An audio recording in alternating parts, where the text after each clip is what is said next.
Olá, meus amigos, estamos com mais um vídeo do nosso canal Tecnologia Eficiente, continuando com a nossa série sobre inteligência artificial, tratando sobre redes neurais. No primeiro vídeo eu falei sobre a rede Perceptron simples. Nesse vídeo eu irei abordar a rede Perceptron Adaline. O Adaline, assim como o Perceptron simples, utilizam apenas um neurônio de modo a determinar o melhor valor de saída. Para que possamos falar a respeito da rede Adaline, é bom recordarmos algumas simbologias. O X se refere às nossas entradas e o I é o número de entradas que nós teremos. O W são os pesos cináticos, são os fatores de multiplicação, que são valores no início aleatórios determinados pelo programa. Temos o θ, que é o limiar de ativação, para determinar se minha resposta é 0 ou 1 e menos 1. Y é o valor de saída. E G é a função de ativação, que pode ser do tipo degrau ou bipolar. Se você ficou com dúvidas sobre o que é uma função de ativação, do tipo degrau ou degrau bipolar, eu vou deixar no final do vídeo um link para um artigo que eu publiquei no site Embarcados, explicando detalhadamente sobre essas variáveis que são importantes nas redes neurais. E deixarei também o link para demais informações que poderão ser encontradas no meu blog ou em outros vídeos que eu irei publicar. Bom, vamos falar um pouquinho sobre as diferenças da rede Perceptron e da rede Perceptron Adaline. Bom, aqui à minha esquerda eu tenho a rede Perceptron simples, tudo bem? Repare, eu tenho o quê? As minhas entradas, podem ser sensores, pode ser informação vindo de um banco de dados, um computador. O W são pesos que no início são aleatórios, que vão sofrer variações ao longo do sistema. Esse W multiplicado pelo valor da minha entrada vai me dar uma resposta, que ao ser somada com o valor de x2 por w2 e xn por wn, vai me dar um valor específico, que vamos chamar, só para ser um pouco diferente, para não ser nem x nem w, vamos chamar de valor θ. Desculpa, já usamos um θ. Vamos chamar de valor p, tudo bem? Esse valor p, a seguir, ele é determinado por um valor de ativação. Por exemplo, se ele for maior do que meio, tá? Vamos por 0,55, então ele vai ser considerado 1. Se ele for inferior, ele pode ser considerado 0 ou menos 1. Então eu tenho essa função de ativação, que vai me dar uma resposta de acordo com o resultado aqui, se é 0 ou 1, ou menos 1 ou 1. Tudo bem? Nesse caso aqui, como eu já havia falado anteriormente, ele utiliza o quê? Apenas um neurônio. Tudo isso aqui é um neurônio apenas. Então, ele é útil para, no máximo, o quê? Duas variáveis de entrada, e nós vamos determinar o valor resultante da combinação das duas. Então, se eu tiver mais entradas, a probabilidade de dar erro é muito grande. O Adaline, embora ele utilize apenas um neurônio, ele tem uma pequena diferença em relação ao Perceptron simples. Que diferença é essa? Ele possui um bloco associador que vai determinar o erro quadrático médio. O que isso quer dizer? Enquanto aqui eu posso ter N respostas de saída, de acordo com o valor primário dado pelos meus pesos sinápticos, tá? Como ele vai, no caso do Adaline, usar esse bloco associador, ele vai procurar encontrar o melhor resultado para todas as simulações que nós fizermos. O que isso quer dizer? Cada vez que eu fizer uma simulação com o Perceptron simples, eu posso ter uma resposta de peso sináptico diferente no final, quando ele já estiver totalmente calibrado, tá? Então eu posso ter diferentes valores de W que vão me dar retas diferentes como resposta. O Perceptron Adaline, por outro lado, o que ele vai fazer? Ele vai tender a procurar um ponto de equilíbrio em que esses pesos sejam o mais próximos possíveis e chegar numa única reta de separação das minhas variáveis. Eu sei que está um pouquinho complicado de entender, mas vamos tentar entender por aqui, tá? Primeiramente, o que é esse erro quadrático? Tá? Esse erro quadrático nada mais é do que ele vai ser a somatória, tá? Do meu vetor contendo os limites e pesos com as minhas amostras de treinamento. O que ele vai fazer? Ele vai pegar esse valor desejado, dk, vai subtrair o valor de saída que deveria ser obtido e vai me dar um resultado que vai ser somado e vai ser multiplicado pelo erro máximo que eu desejo. O que é esse erro máximo? Eu quero uma precisão, melhor vamos dizer em termos de precisão do que em erro. Eu quero uma precisão de 0,05. Então, enquanto eu tiver um erro que ele vai somar, olha, a diferença deu 0,9, 0,8 e não for abaixo de 0,5, ele vai continuar rodando. Repare que quanto maior for requerida essa minha precisão, dependendo dos valores que forem sorteados aleatoriamente para os pesos cináticos, vai fazer com que essa minha simulação demore muito para poder chegar no melhor valor. Então, tudo vai depender do erro, da variação de erro que você deseja, da precisão. Então, olha aqui, o algoritmo irá convergir quando a diferença entre as duas épocas for menor que a precisão e. O que é a época? Ele faz todo um teste utilizando determinados valores de peso, de tudo. E chegou na resposta que eu quero? Não. Então ele vai fazer novamente, aplicar o algoritmo, que eu vou mostrar para vocês, e vai tentar fazer uma segunda simulação. Chegou? Não. Vai fazer de novo. Então, só nesses casos já foram 3 vezes, ou 3 tentativas, então são 3 épocas. Quando ele chegar num valor final que seja menor do que a minha precisão requerida, o meu seja menor, então ele vai falar, não, agora deu tudo ok, eu posso sair. Repare a seguinte situação, tá? Eu tenho classes que são linearmente e não linearmente separáveis. Então, repare aqui, o Perceptron, devido a ele não ter aquele combinador que eu mostrei para vocês, ele pode ter N respostas. Só que para ele te dar uma resposta, todas essas classes têm que ser linearmente separáveis, tá? O que quer dizer uma classe não linearmente separável? Essa classe aqui, ó. Não tem como separar com uma única barra, tá?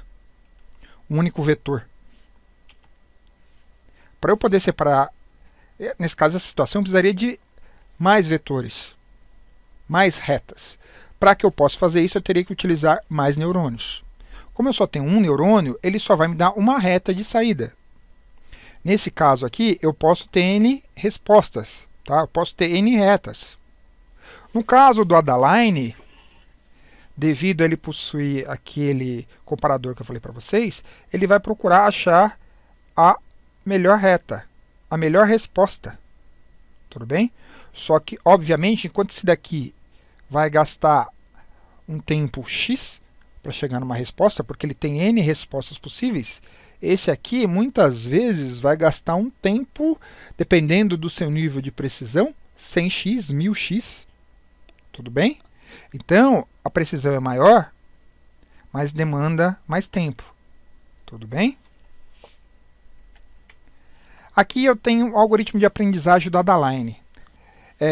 Está dessa maneira porque eu peguei da internet.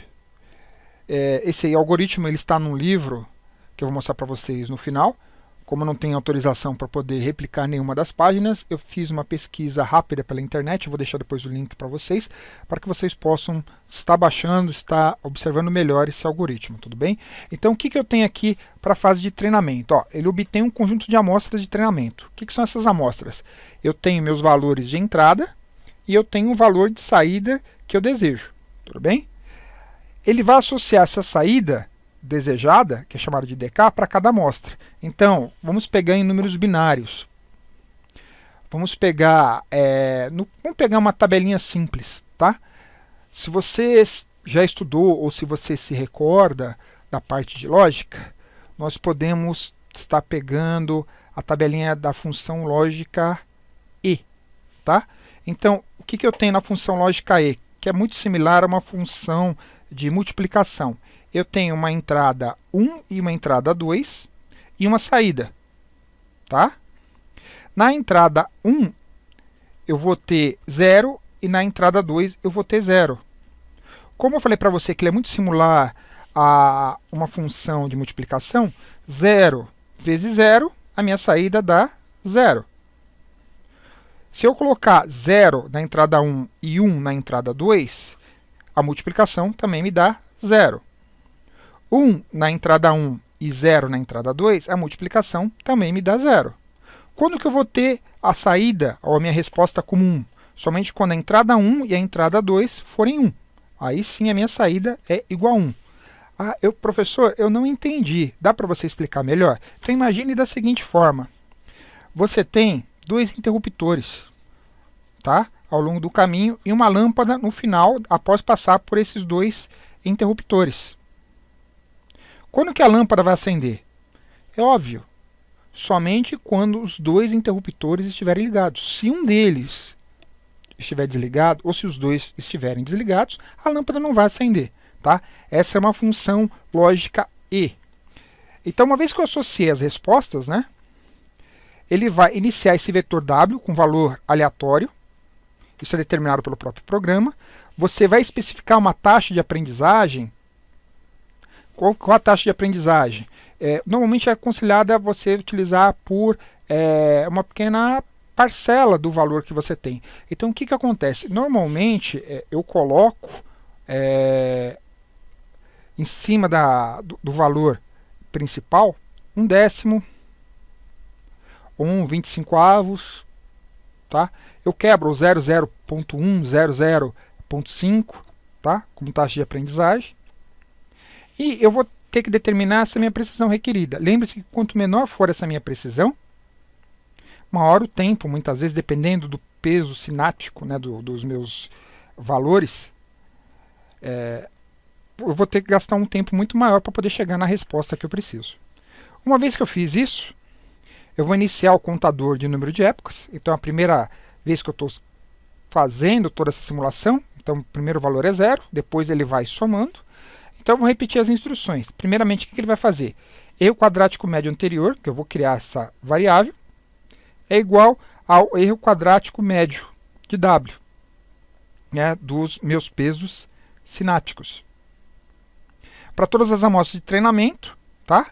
Onde eu tenho as amostras com os valores de entrada e eu tenho o meu valor de saída desejado, eu vou fazer o que? U é igual a W transposta de T vezes X elevado a K.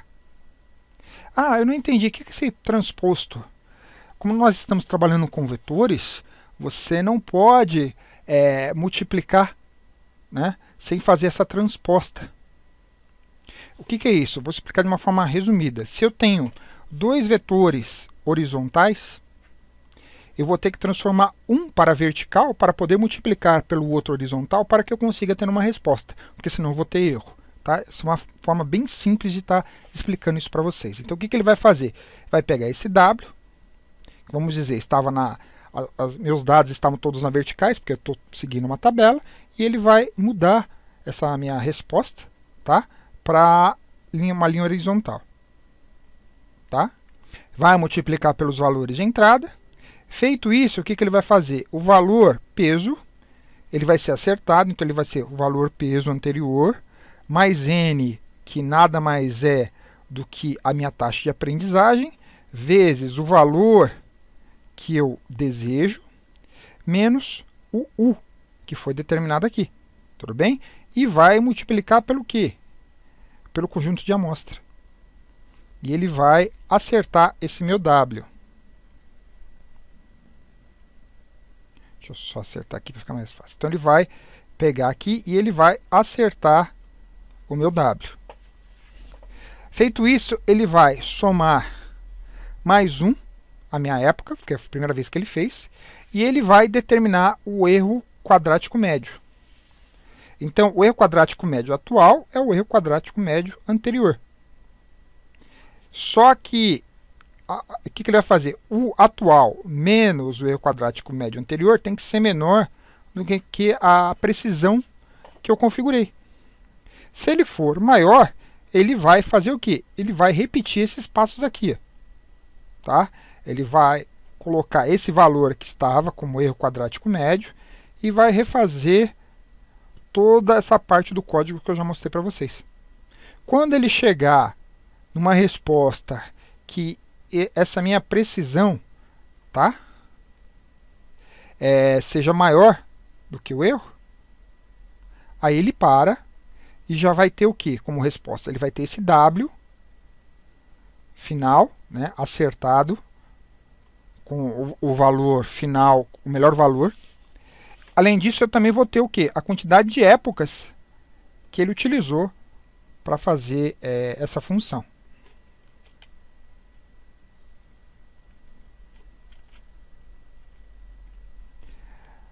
Como que é acertado esse erro quadrático médio? Tá? Então, repara aqui. Primeiramente, eu vou obter a quantidade de padrões de treinamento. Que quantidade de padrões de treinamento? Bom, que nem nessa lógica E que eu falei para vocês, essa função lógica E. Eu utilizei o quê? 0, 0, 0, 1, 1 e 0, 1 e 1. Então, eu tive 4 padrões de treinamento. Tá? Para cada um deles uma resposta. Iniciei a variável EQM com valor 0. E para todas as amostras de treinamento, né, x e mais o valor que eu desejo, o que eu fiz? U é igual a W transposta vezes x a k. O que é esse x? É a minha entrada, só que com a entrada 1, entrada 2, o k ele está me indicando isso. Depois eu vou ter o quê? O acerto desse meu erro quadrático médio, onde vai ser erro quadrático médio mais dk elevado a k menos u. E tudo isso ao quadrado. Ele vai fazer esse acerto, tudo bem? Vai colocar no EQM. Só que ele vai fazer o quê? O EQM final, tá? Ele vai ser dividido pelo meu P. E esse vai ser o meu erro quadrático médio, que depois vai ser comparado com a minha precisão.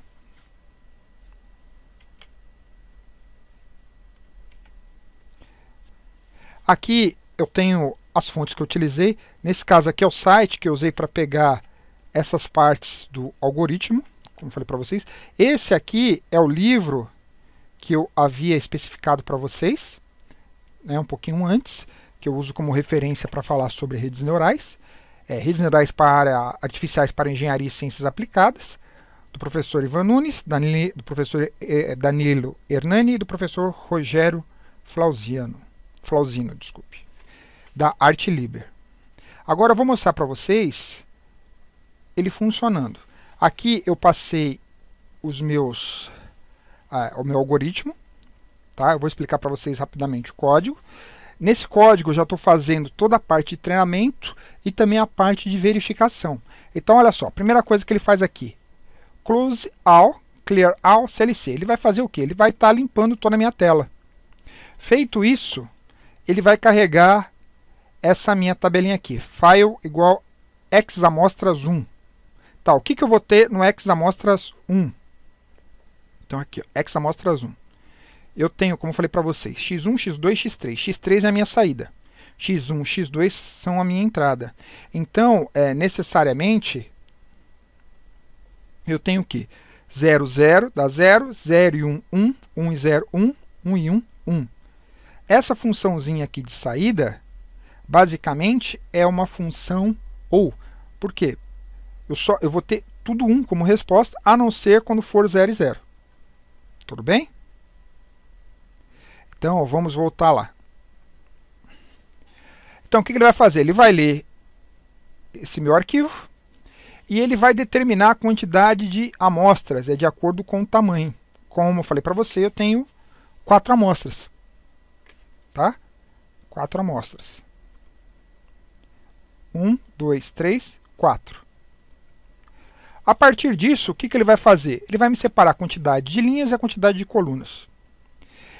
Qual que é o meu target? Qual que é o meu alvo? Meu alvo é a resposta final. Então ele vai extrair, no caso, essa coluna aqui, a x3, que é a resposta desejada. Feito isso, ele vai criar uma outra matriz, agora, obviamente, sem a minha resposta desejada, só que eu preciso estar colocando, por critério, deixa eu voltar aqui na apresentação para vocês. Por critério, eu preciso ter um valor multiplicador para esses pesos, que no início é sempre menos 1. Tá? Que nem está aqui. Menos 1. Que é o meu θ.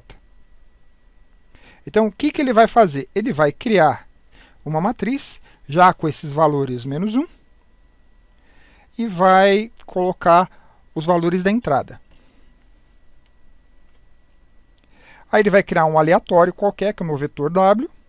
Ele vai calcular uma taxa de aprendizagem automática. Eu poderia estar colocando valor? Poderia. O que eu fiz aqui? Eu fiz N1 vezes N2 mais N1 vezes N2.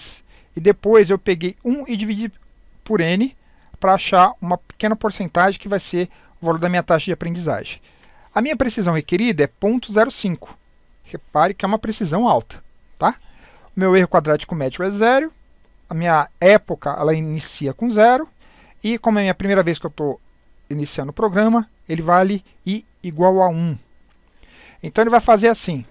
Para I igual a 1 até N1, tá, mas o que é o N1? N1 aqui ó, é o número da quantidade de linhas. Como eu tenho 4 linhas, ele vai fazer isso pelo menos 4 vezes. Tá? Ele vai colocar meu erro quadrático médio aqui nessa outra variável que eu criei, equemante. E ele vai fazer flag igual a 1, enquanto o flag for maior do que E, tá? Ele já inicia.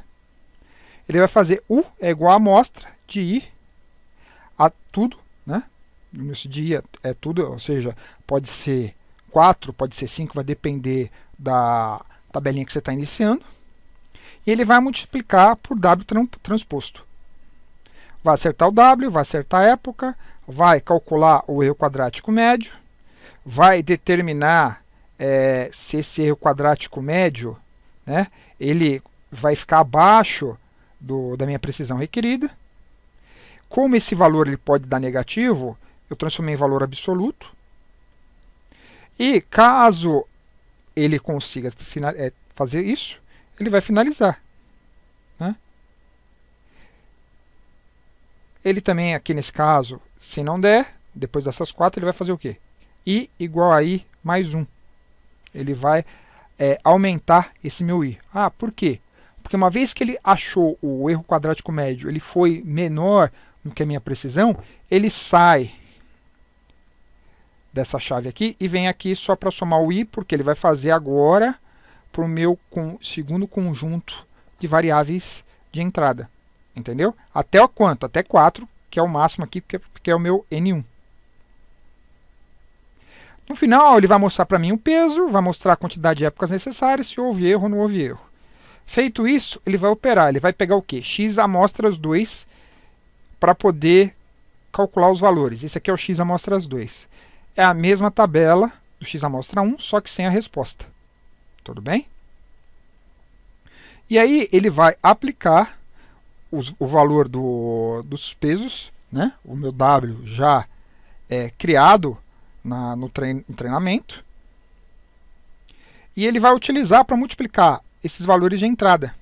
Ele vai multiplicar o 0 pelo primeiro valor do W, o 0 do x1 pelo primeiro valor do W de entrada, o x2 com outro valor 0 pelo segundo valor, e assim vai, até ele me dar uma resposta. Se essa resposta, olha aqui, se o U for maior ou igual a 0, ele vale 1. Se ele for menor, ele vale 0. Poderia colocar aqui menos 1 também.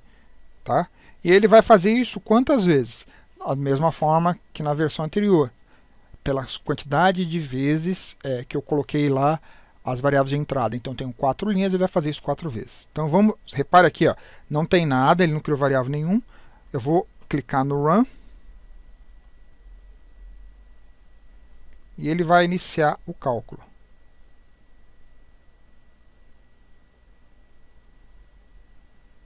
Começou. Repara aqui. Como ele está procurando uma precisão,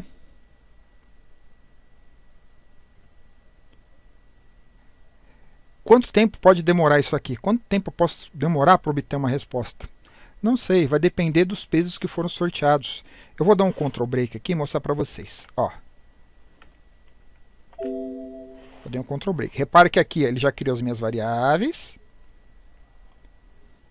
Então o que eu tenho? Ó, esse aqui foi o primeiro peso que foi sorteado. A partir disso, ele tentou acertar. Ó, foi acertando os pesos. Só que ele ainda não encontrou um valor que servisse.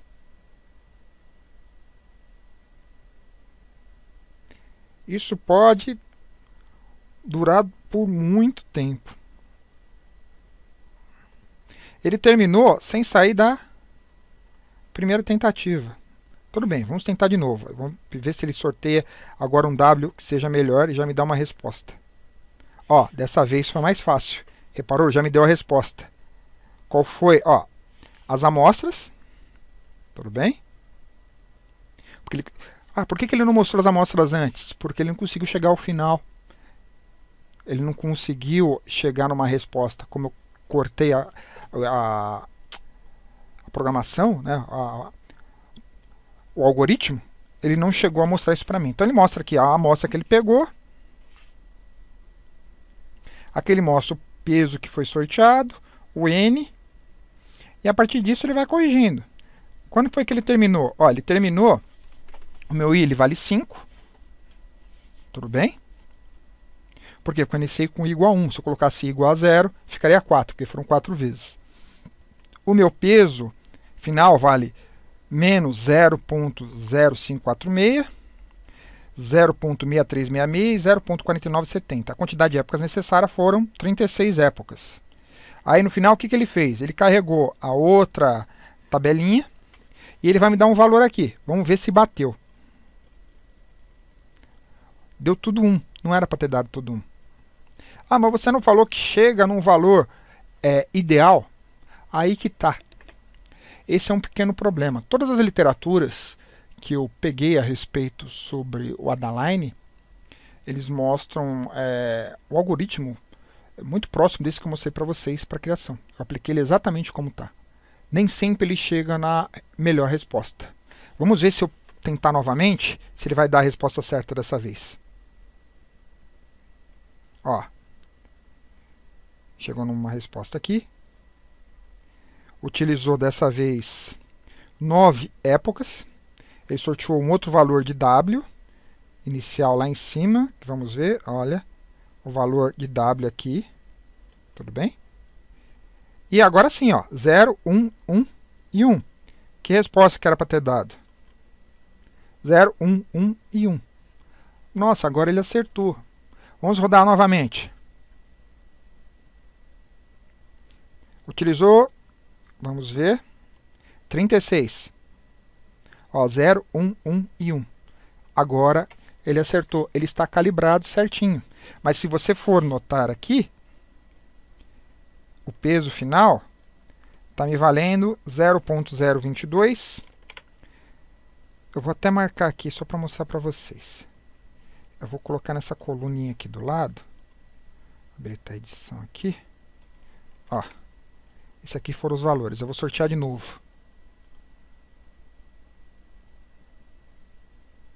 Esse aqui parece que vai ser daqueles demorados. Ele sorteou um W que está bem fora do nosso objetivo.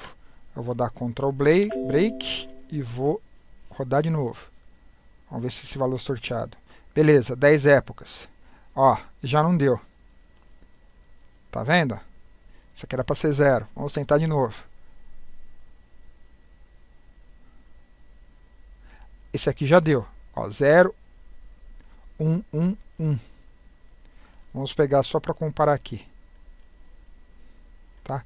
Esse aqui é o meu vetor peso, que eu vou comparar aqui. Aliás, espera, desculpa, isso aqui eu vou mostrar para vocês a seguir. É aqui. Ó, olha a diferença. Ah, mas ele não deveria chegar num valor, peso final, que fosse igual para todos? Aí que tá. Teoricamente, sim. Eu não tenho como mostrar essa reta para vocês. Pode ser que ela seja bem próxima uma da outra. Tá? Mas como esses valores eles são sorteados, a gente não tem controle sobre isso. Agora o que eu quero mostrar para vocês? Eu quero mostrar nesse caso aqui, olha só, eu tenho valores, eu tenho muito maiores, ó, amostra 2, eu tenho x1, x2 e eu tenho meu t, que é meu target.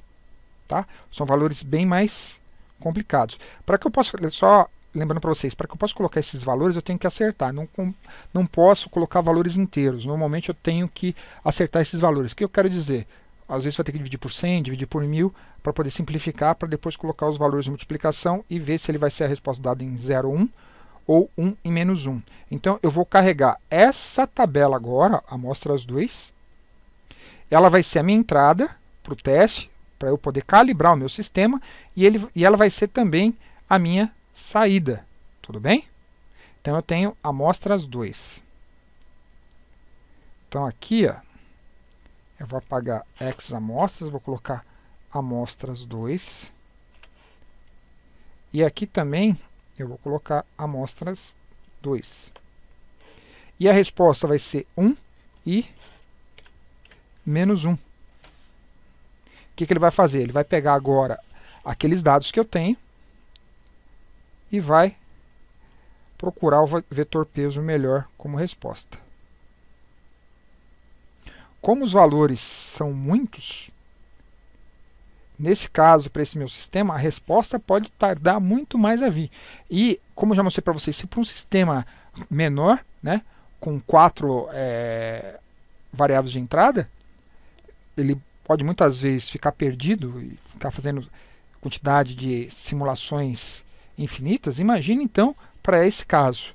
Bom, eu vou tentar sortear um outro valor. Vamos ver o que vai acontecer. Tá? Vamos tentar novamente.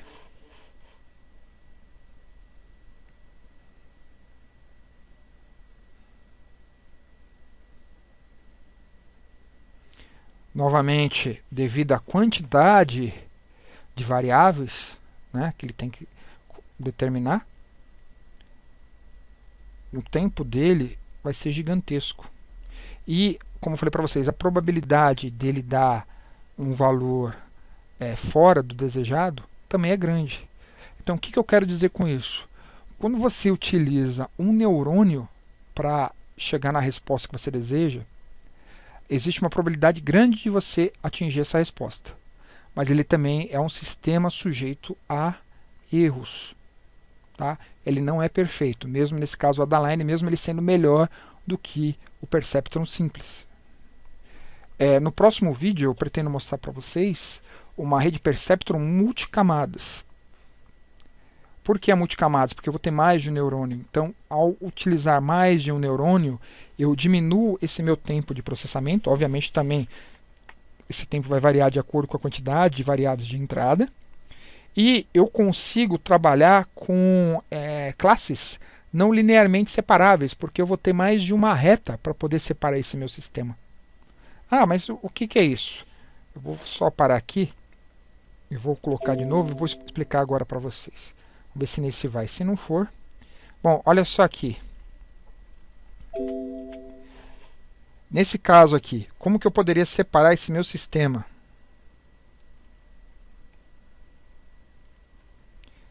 Bom, eu poderia ter, nesse caso aqui, uma reta assim. Opa, desculpa que não saiu do jeito que eu queria. Tudo bem? E outra reta assim. O que ele vai fazer? Ele vai falar assim, ó, tudo que tiver para trás dessa reta aqui, dessas duas aqui, é B. E tudo que tiver para cá vai ser A. Se tiver nesse quadrante, nesse quadrante aqui. Agora, nesse quadrante aqui, é só B. É isso que ele vai fazer com uma rede Perceptron multicamadas. Bom, ele não terminou, tá? Como falei para vocês, dependendo da quantidade de variáveis de entrada, ele não consegue mesmo te dar uma resposta. Bom, espero que esse vídeo tenha sido explicativo. Como falei para vocês, se tiverem dúvidas, eu aconselho a ler o livro já indicado, que é esse aqui, redes neurais artificiais. Espero que você tenha gostado do vídeo. Dê um curtir, continue acompanhando os nossos vídeos e se inscreva no nosso canal. Obrigado e até o próximo vídeo.